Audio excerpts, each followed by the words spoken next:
フロントバンパーの取り外しです。タイヤハウスの固定箇所を取り外します。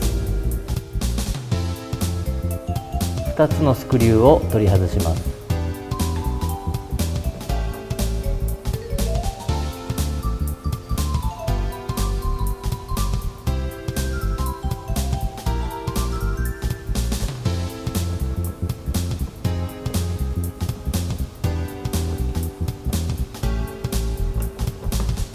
反対側も2つのスクリューを取り外します。フロントバンパー下側の固定箇所を取り外します。クリップを取り外します。